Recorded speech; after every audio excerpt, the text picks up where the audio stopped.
Good evening, I'm Dennis Ward. Welcome to APTN National News Weekend. Manitoba's Accessibility and Gender Equality Minister is apologizing after comments she made following an event in Winnipeg to congratulate women who had graduated from college and university programs. After making a speech to the grads and getting ready for a media scrum, Fontaine was recorded talking to an aide about the American Sign Language interpreter who shared the stage with her. She told her aide the interpreter was distracting her during her speech. Fontaine also said the interpreter should not have been on stage. Here's that exchange and a warning: some foul language could be heard. It was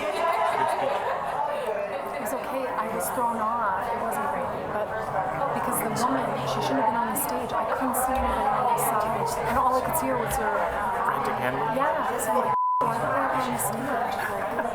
Jesus, I'm like, you need to relax. Shortly after the story aired on our newscast on Friday, Fontaine provided an emailed apology to APTN News, where she offered her sincere apologies to, quote, the deaf and hard of hearing community and to all Manitobans for my comments. Fontaine's emailed statement went on to say, in part, quote, yesterday during a private debrief with my staff, I was reflecting on my public speaking performance and remarked I had been distracted by the interpreter's hand movements. I was expressing frustration on my own poor planning to ensure clear sight lines at the event. My comments did not acknowledge signing as not simply hand movements, but a full and rich language used by thousands of Manitobans every day.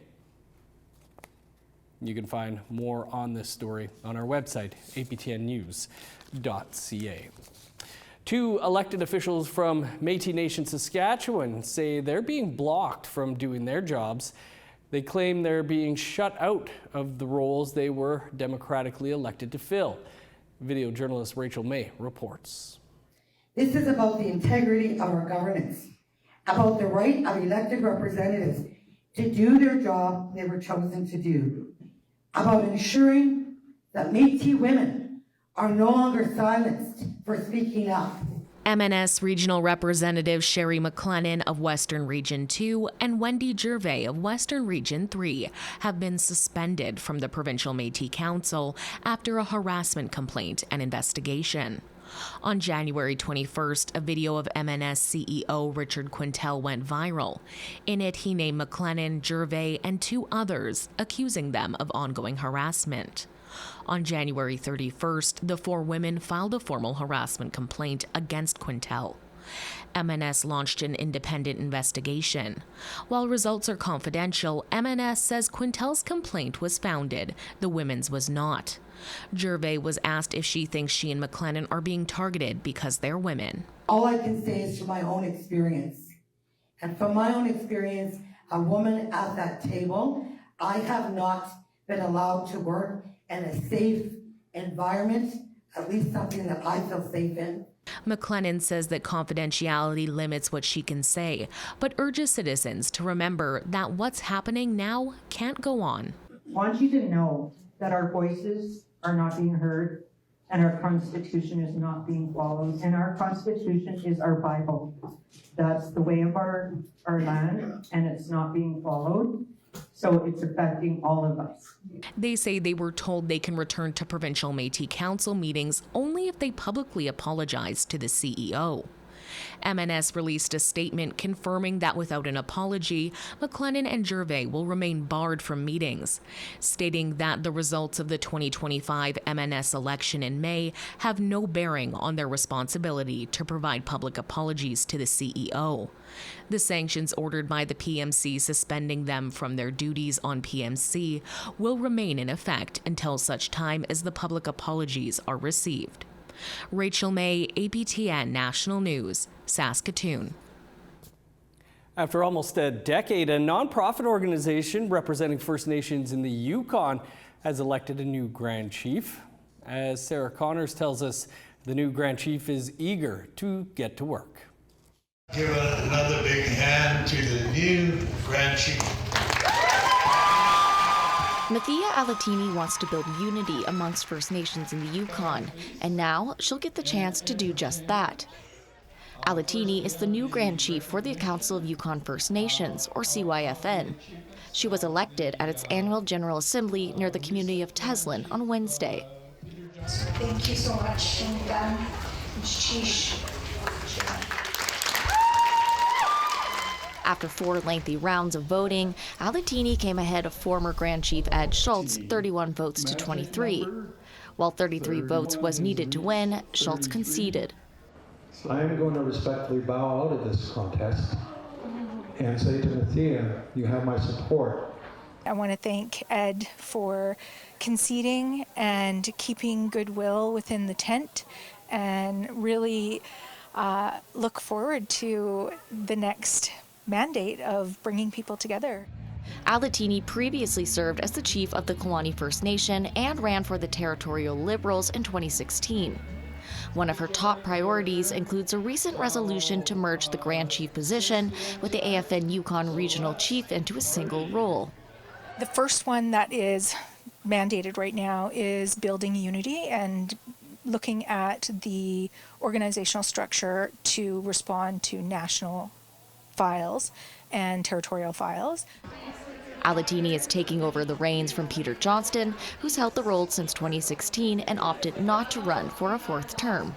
The CYFN Grand Chief and AFN Yukon Regional Chief positions will be amalgamated on October 1st. Sarah Connors, APTN National News, Brooks Brook. Nagoset is well known in Montreal for her contributions to Indigenous peoples experiencing homelessness, and in particular, Indigenous women. Well, due to her work, she was nominated for the King Charles III Coronation Medal. However, she is declining the award. As APTN's Savannah Craig reports, Nagoset explains why she can't accept it. King Charles is the oppressor. So how do you take an award from an oppressor? I don't know how to, so I would prefer not to. Nagoset has been the executive director of the Native Women's Shelter of Montreal for more than 20 years. Go! She's also the founder of Resilience Montreal, a center to support homeless people near Cabot Square in downtown Montreal. Due to her contributions to the Indigenous community, she has been nominated for the King Charles III Coronation Medal. There's so much harm that has happened because of the crown. And we are still struggling. And it makes no sense to receive an award. Nagoset says this award also contradicts the Permanent People's Tribunal she's hosting next year. It will investigate human rights violations related to missing children and unmarked graves at residential schools, seeking accountability from both the Canadian government and the Crown's roles in the residential school system. The PPT is going to happen in May of 2026. So it would feel very strange to serve him with an indictment and then take an award. No, I can't do it. I can't. Nagoset says she was nominated by Senator Michelle Odette. It was for me also a way to remind the king that no matter what happened, we are still standing, we are still taking those space, and we are strong. The senator told APTN News she respects Nagoset's decision to decline the medal. And my colleagues got the award, and I was like, well, when you go, can you ask him for our land back? Because that's what we want. What I would prefer is to, have more action from the Crown to mend all the harms they've done. Savannah Craig, APTN National News, Montreal. A new sweat lodge has been unveiled on the grounds of the Archdiocese in St. Boniface. We'll bring you that story and more after the break.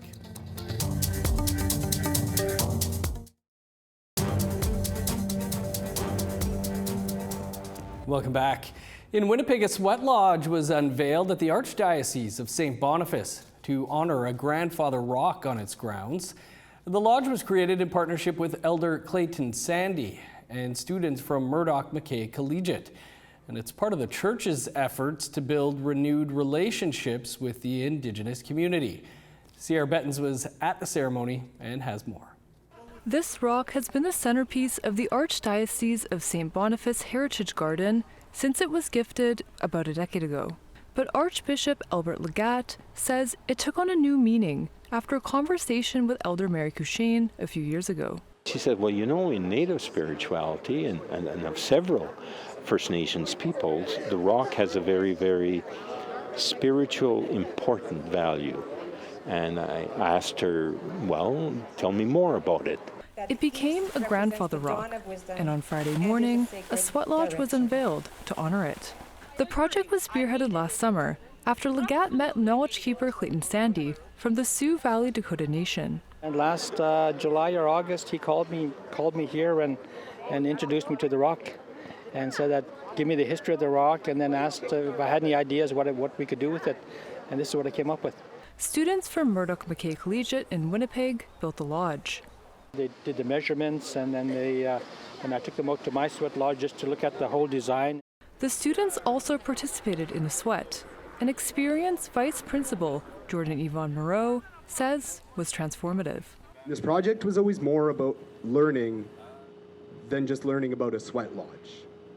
For us, it is about learning with and from each other, about learning how to connect, and about learning how we contribute to the community that we're part of. Around the lodge, panels with teaching in English, French, Dakota, and Anishinaabe share the significance of the grandfather rock and the ceremony.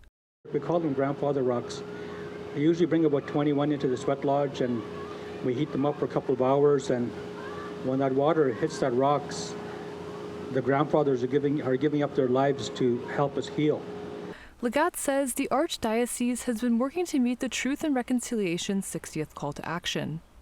It calls on the Church to collaborate with Indigenous spiritual leaders to teach clergy to honor Indigenous spirituality, acknowledge the role the Church played in the residential school system, and prevent future harm. We needed to apologize, not just the people who ran the residential schools, but as the Church in Canada, in our various dioceses, we needed to know and we needed to apologize to go forward.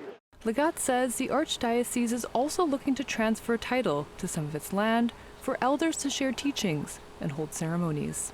Sandy says he's looking forward to continuing their partnership.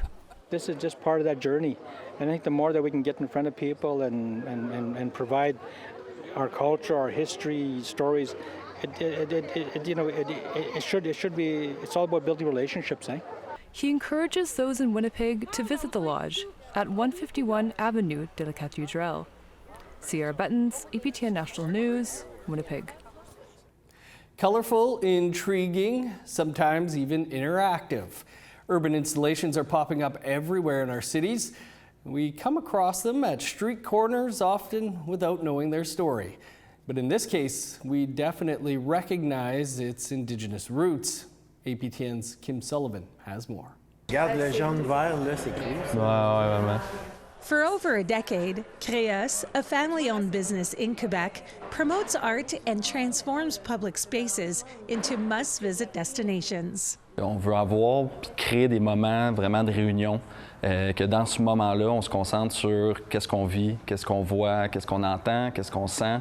In collaboration with an Indigenous creative team, their new urban installation offers a sensory journey through the forest. Julie Christina Pichet is at Atikamekw from Wimutashi and is one of the two creative artistic directors on the project. Je suis vraiment fébrile aussi que les gens puissent le vivre l'expérience de s'asseoir et de voyager à travers les rêves des 6 saisons à Atikamekw.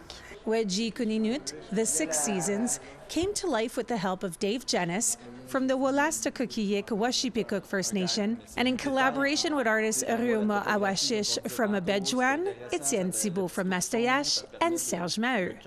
Its name, a combination of the first part of the word dreamcatcher in Atikamekw with the last part of the word in Wolastoqi. 6 giant dream catchers where, as Janice demonstrates, visitors are invited to settle in to trigger a one-of-a-kind sound and light experience. On a une bande son pour chaque saison. sur lequel on a travaillé avec un artiste de musique, Inou, qui s'appelle Étienne Thibault. À partir de nos visions de chaque saison, à partir de cette histoire-là, parce qu'on amène les gens en territoire, c'est ce qu'on veut.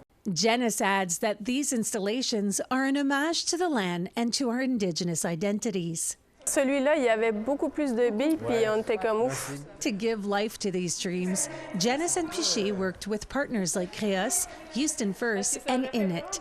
Virginie Simon is Init's production manager. C'est sûr que ce projet-là, on essayait au niveau des choix des matériaux de respecter aussi toute l'authenticité des cultures autochtones. Il n'était pas question de mettre de l'acier, du plastique. On est allé chercher le bois, on est allé chercher le cuir au niveau du tressage, la corde au niveau du tressage. It was also important that the weaving technique be taught by an elder, a task Piché's mom happily took on. Donc, elle a transmis son savoir du tressage, par l'accrocher et le temps. Le processus de le faire aussi, c'est pas juste un travail avec un résultat final. Il y a une énergie à mettre quand on réfléchit, on pense à nos rêves, à nos souhaits. Pour nous, c'était une expérience incroyable de pouvoir aller apprendre vraiment les techniques de tressage authentiques puis de quelqu'un de la communauté atikamekw. A unique learning experience. That's what art is, and that is the ultimate goal of this installation. Une installation comme qu'on vient de créer, tout le monde ensemble, permet cette curiosité-là, puis vraiment d'amener les gens à explorer, à se renseigner, à être, sans le savoir, s'éduquer sur certaines choses. Like the notion that a dream catcher is more than a simple decoration. C'est un objet symbolique, spirituel, traditionnel, très important dans notre culture.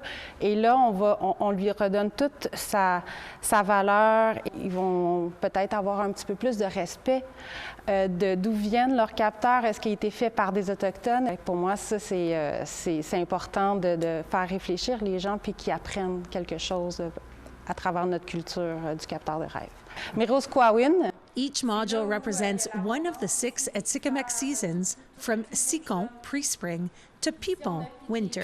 J'espère que les gens vont être au rendez-vous, puis qu'on va faire aussi découvrir les Autochtones de l'Est au reste du pays, mais aussi aux États-Unis. Wedgie Koninut is actually premiering in the United States this month and will come back to Quebec in the fall. Then, you may see this urban installation adorn a public space near you. Which one will be your favorite? Une unité, c'est difficile de dire c'est laquelle la préférée. Presque impossible. Kim Sullivan, APTN National News, Montreal. Still to come, one man's journey from the child welfare system and incarceration to college and entrepreneurship. That and more after the break.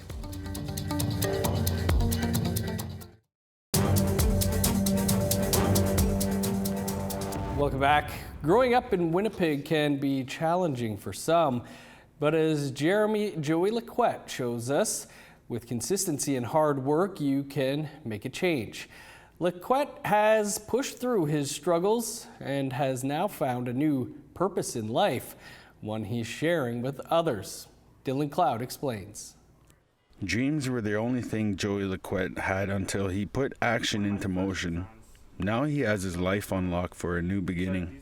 The only team he needs now is his kids. I grew up in downtown Winnipeg, in the West Broadway area, where poverty still affects it to this day. So I grew up around there, and then around there everybody was either selling or doing drugs. Lequette grew up in and out of the child welfare system, joined a gang, and spent time incarcerated. He was fortunate to get out of that lifestyle. Joey Lequette is showing us some of the changes he's made and how he juggles his life with his kids, his business, and work after being a graduate from RRC in plumbing. Well, this is my plumbing certificate, so I could take this with me across Canada and become a registered apprentice through the province. This means everything to me, actually. This is like the beginning of my journey. In a few clips, he demonstrates how he threads pipe for his work. Being a father to his children has helped him in a lot of ways by giving him the motivation and discipline to be able to show love by being in their lives with them each step of the way.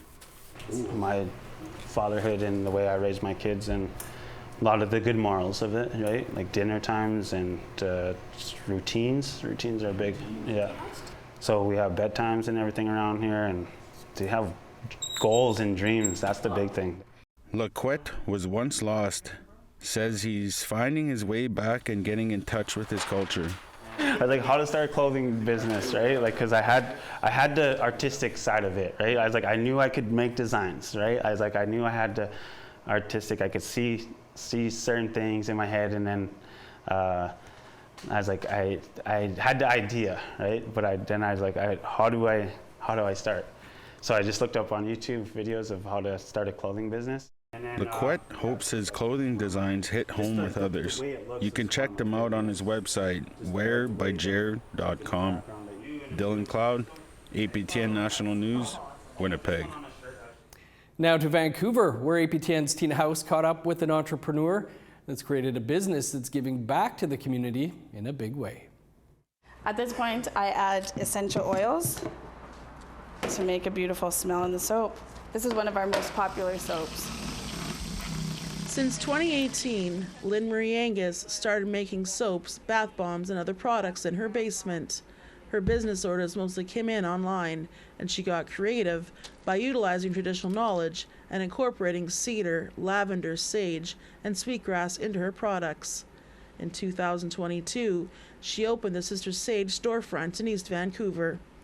She says she still does a lot of business with online orders, but she's excited to have the opportunity to do in-person sales.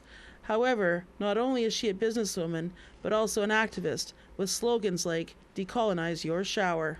Here at Sister Sage, I think we do business a little bit differently, and I like to lead with my activism first and foremost. So that's really about supporting the First Nations, Métis and Inuit struggles,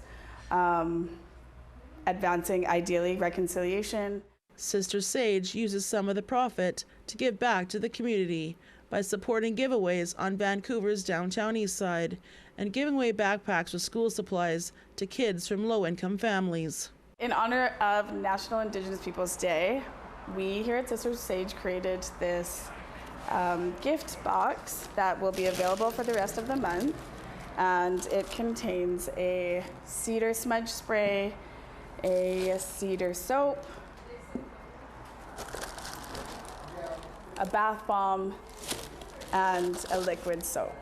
And we've reduced the cost a little bit, so it's more affordable, and it's available online in store.